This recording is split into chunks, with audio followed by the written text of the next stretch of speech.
Recebi, publiquei, mas sobre o Boulos, né, que é um criminoso, alguém que não merece um pingo de respeito, usou dinheiro público para me destruir. Então eu tenho que tratar ele como marginal mesmo, e que a investigação corra aí muito bem, e se conseguir inocentar ele, qual que é o problema dele aceitar logo e avisar para todo mundo que ele é cheirador de cocaína?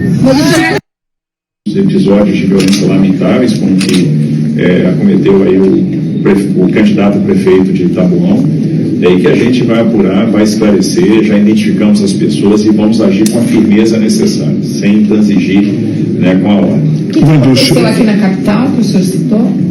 Na capital? Em relação ao PCC? Teve o salve, houve interceptação de conversas, né, e de orientações que eram emanadas de presídios por parte de uma facção criminosa, orientando determinadas pessoas em determinadas áreas a votar em determinados candidatos. Houve essa ação de inteligência, houve essa interceptação, que vários não tem conhecimento nisso. Mas qual era o candidato que eles estavam orientando a votar? Qual era o candidato que eles orientavam a votar? Em São Paulo? Pela liberdade e pelo respeito às leis, assim o prometo. Viva o Bolsonaro, viva São Paulo, viva a liberdade, viva o Brasil! Imaginar que um país que faz uma eleição de 5.569 municípios, um dia, de 8 da manhã, horário de Brasília, até às 17 horas, que consegue 4 horas depois de dar o resultado das eleições, ou como hoje, 2 horas e 15 minutos depois, dá o resultado que a Justiça Eleitoral não está cumprindo a sua função, é realmente e muito longe num pensamento, eu acho.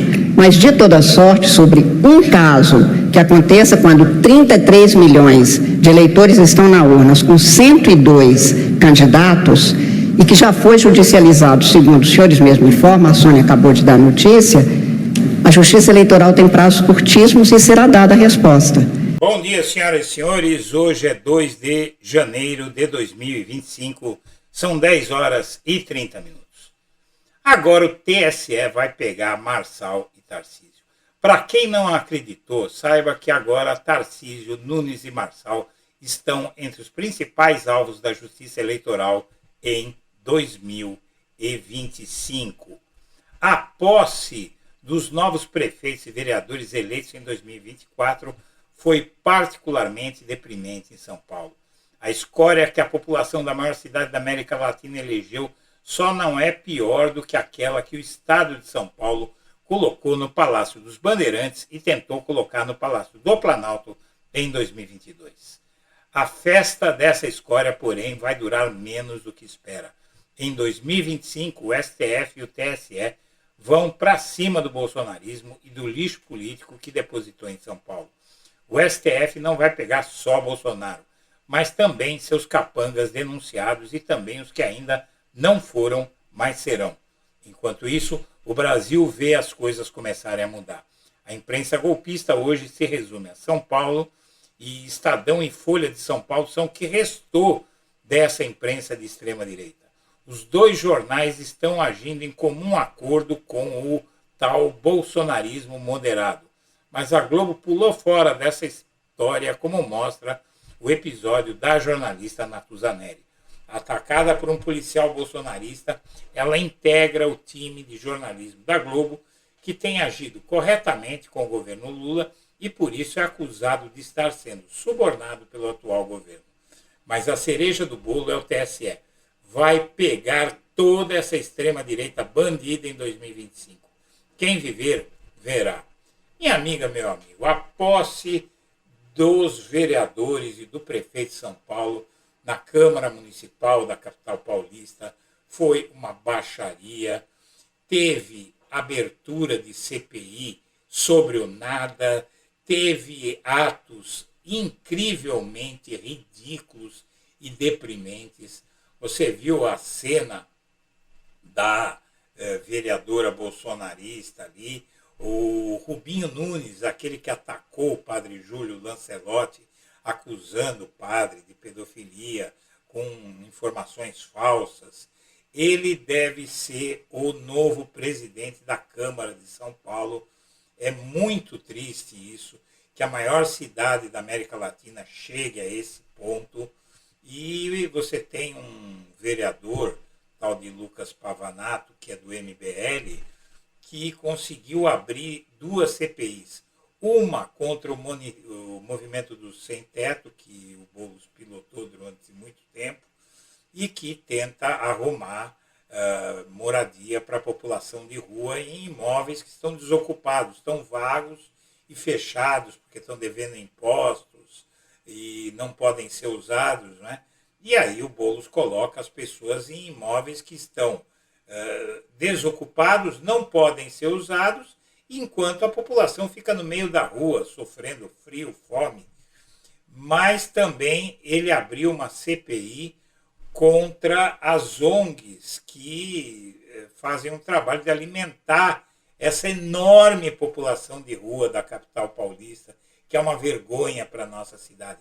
Disso se ocupa a nova administração da capital paulista, graças a um eleitorado majoritariamente maluco, equivocado, e que em 2022 colocou no governo do estado o sujeito que fez isso que você viu, não é? Durante a campanha eleitoral. O governador Tarcísio de Freitas fez uma acusação falsa contra o Guilherme Boulos. Você viu a ministra Carmen Lúcia prometendo que o TSE vai agir, mas esse jornal aqui, a Folha de São Paulo, desde que isso aconteceu em outubro, no dia da eleição, no ano passado, a Folha de São Paulo, dia seguinte à eleição, no ano passado, a Folha de São Paulo já começou a tentar vender a ideia de que Tarcísio ia ficar impune. Hoje fez a mesma coisa ao desdizer o que a Justiça Eleitoral está dizendo. Diz que as ações contra Nunes, Boulos, Marçal e Tarcísio, que não citou aqui, vão se arrastar por 2025 e não vai acontecer nada. É mentira. Minha amiga, meu amigo, eu venho acompanhando tudo isso há muito tempo. Você tem aqui hoje uma imprensa em São Paulo que se tornou o fulcro e o que resta da imprensa golpista. A Globo pulou fora. Você se lembra que é uma matéria de 2020, quando eu disse que a Globo ia ter que abraçar o Lula, e esse episódio da Natuzaneri mostra isso. Aqui você tem, por exemplo, a comemoração do William Bonner na Globo quando o Lula venceu a eleição, né? Tem matéria aqui no UOL sobre isso. Os vídeos se espalham pela internet, mas o fato é que a Natuza e um time de jornalismo, da Globo tem feito um jornalismo correto. Eles não têm escondido, por exemplo, a queda na pobreza, a queda no desemprego, o aumento do salário mínimo. Notícias que a extrema-direita não quer que seja dada. E a Globo tem dado essas notícias, sobretudo a Globo News tem feito um trabalho bom, correto, sério, e essa jornalista foi ameaçada por um policial bolsonarista num supermercado, e a Advocacia Geral da União, o governo Lula, mandou abrir investigação. O Jorge Messias, não é? Que é o advogado-geral da União do presidente Lula, abriu a investigação.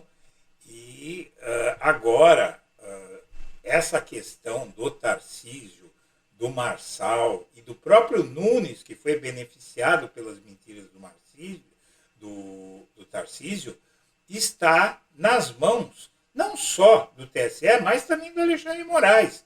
Porque uma coisa que todos têm que entender é que tudo neste país termina no Supremo Tribunal Federal. Até processos na polícia, na Justiça Militar, terminam no STF. Por exemplo, essa decisão do STM que deixou impunes